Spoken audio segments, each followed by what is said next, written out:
The Syrian city of Homs looked like a war zone yesterday. A leading activist group says 17 people were killed across the country in clashes between government and opposition forces. And the violence came as Syria's embattled president, Bashar al-Assad, hosted Arab League ministers at a meeting aimed at stopping the bloodshed.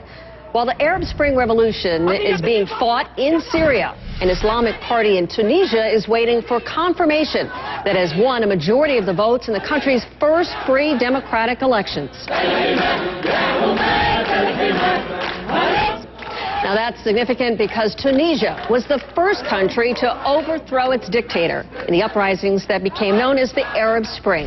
Algeria, Egypt, Yemen, Bahrain, Jordan, and Syria. Virtually the entire Arab world exploded in similar protests against poverty, unemployment, tyranny.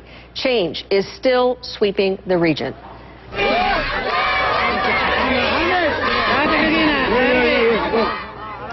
These are Yemeni women defiantly burning their traditional veils yesterday in protest of President Ali Abdullah Saleh's brutal crackdown on anti-government demonstrations. Egyptian journalist Mona Eltahawy, she joins us from New York to discuss the changes that are underway in the Arab world. And Mona, first of all, I want to just point out here these images that we're seeing of Yemeni women defiantly burning, torching these traditional veils. Give us the significance of this act here in a pretty conservative Islamic country. Right. I think there are many levels to this story, Suzanne. It's important, first of all, to remember just how many Yemeni women have taken part in the revolution that's been going on now for an amazing 8 months against Ali Abdullah Saleh. Secondly, these women were demonstrating not so much the veil itself, they were demonstrating the violence that the Ali Abdullah Saleh regime has unleashed on them. And they're calling it, it's a tribal practice to say that we reject this violence and we demand protection against this violence. And thirdly, I think it's also a reminder of the central role women play in Yemen that we saw recognized by the Nobel Prize Committee when it awarded Tawakkul Karaman, a Yemeni female journalist, its Nobel Peace Prize. And Mona, you used to wear a headscarf in Egypt when you were younger. Can you explain to folks the importance of this act behind this? What does it mean? Is it a symbolic thing that they are burning these veils? It's a symbolic tribal practice to burn your veil as a woman, as a way to protest violence and as a way to demand protection from the menfolk around you. Now, these women in Yemen clearly haven't needed protection for a long time because they've been very involved in their revolution. But over the past few months, the Ali Abdullah Saleh regime has particularly targeted women and children as a way to discourage them from joining the protests in the streets. And the women have defiantly objected by continuing their protests.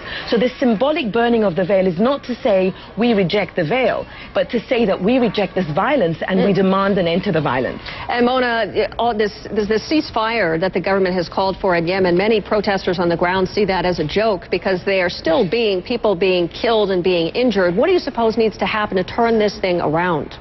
Well, clearly what needs to happen is Ali Abdullah Saleh must step down. This is what people have been calling for the past 8 months. He has very little credibility with these hundreds of thousands of protesters who've been on the streets for 8 months now. They don't believe anything he says. Every time he talks about a ceasefire, or even more importantly, every time he talks about stepping down according to a deal that's been put together to help him escape immunity, people laugh because they don't trust him anymore.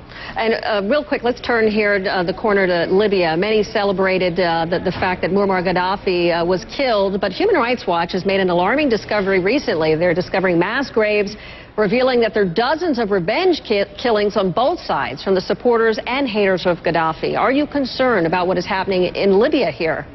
Right. I think what's the most important thing to happen in Libya, or what must happen in Libya, is the recognition that a new and free Libya, a Libya free of Gaddafi, must be based on justice and not revenge. Unfortunately, these cases that have come to light through human rights organizations and through journalists must signal to Libyans that in order to build a country that's better than the one that Gaddafi left behind for them, they must stress the values of justice and not vengeance. And they must investigate all of these cases, because just as we condemn the human rights violations that Gaddafi unleashed on them for 42 years, we must also call for justice and a respect for human rights in a new Libya. All right, Mona Eltahawy, good to see you, Mona. Thanks again. Thanks, Suzanne.